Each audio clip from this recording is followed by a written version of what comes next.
Nandamuri Balakrishna, Boyapati Srinu combination టాలీవుడ్లో mass black బస్టర్లకు బ్రాండ్గా నిలిచింది. ఈ కాంబోలో ఇప్పటివరకు వచ్చిన సింహ, లెజెండ్, అఖండ సినిమాలు బాక్సాఫీస్ దగ్గర రికార్డులు బ్రేక్ చేశాయి. ఈ సక్సెస్ఫుల్ జర్నీలో బాలయ్య, బోయపాటి కలిసి చేస్తున్న 4వ చిత్రం అఖండ 2. ఈ సినిమాపై భారీ అంచనాలు నెలకొన్నాయి. అఖండ్ సినిమాకు సీక్వెల్గా రూపొందుతున్న ఈ మూవీలో బాలకృష్ణ పోషించిన అఘోర పాత్ర అభిమానులకు సర్ప్రైజ్ ఇవ్వడానికి రెడీ అవుతోంది. ఇప్పటికే రీసెంట్గా రిలీజ్ అయిన ట్రైలర్కు అభిమానులకు పూనకాలతో ఊగిపోయారు. కామన్ ఆడియన్స్ నుంచి కూడా ఈ ట్రైలర్కు భారీగా స్పందన వచ్చింది. ఇక మాస్, హై వోల్టేజ్ యాక్షన్తో కూడిన ఈ సీక్వెల్ మూవీ డిసెంబర్ 5న పాన్ ఇండియా లెవెల్లో థియేటర్లలో విడుదల కానుంది. ఈ నేపథ్యంలో ఈ సినిమాకు సంబంధించి రకరకాల వార్తలు వైరల్ అవుతున్నాయి.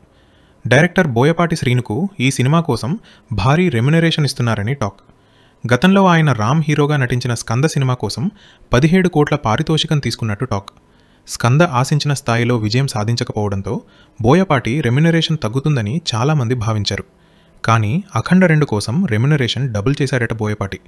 అయితే ఇండస్ట్రీ వర్గాల్లో వినిపిస్తున్న తాజా సమాచారం ప్రకారం అఖండ 2 కోసం బోయపాటి శ్రీనుకు 36 కోట్ల రెమ్యునరేషన్ అందుకున్నట్టు ఓ వార్త వైరల్ అవుతోంది. అంటే ఆయన గత పారితోషికం కంటే దాదాపు రెట్టింపు. ఈ వార్త ఫిలిం సర్కిల్స్లో పెద్ద హాట్ టాపిక్గా మారింది. సాధారణంగా ఒక దర్శకుడి సినిమా ఫ్లాప్ అయితే నెక్స్ట్ సినిమాకు రెమ్యునరేషన్ తగ్గుతుంది. కానీ బోయపాటి విషయంలో పరిస్థితి పూర్తిగా రివర్స్ అయింది. బాలయ్య కాంబినేషన్లో బోయపాటికి ఉన్న పాజిటివ్ వైబ్రేషన్స్ కారణంగా నిర్మాతలు ఈ రెమ్యునరేషన్ ఇవ్వడానికి సై అన్నట్టు తెలుస్తోంది. అఖండ 2పై ప్రేక్షకుల్లో అంచనాలు కూడా భారీగా ఉన్నాయి.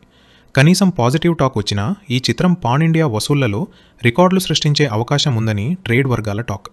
డిసెంబర్ 5న ప్రపంచవ్యాప్తంగా అఖండ 2తో బాలయ్య తాండవం చేయబోతున్నాడు. మరి ఈ సినిమా ఫలితం ఎలా ఉండబోతోంది అనేది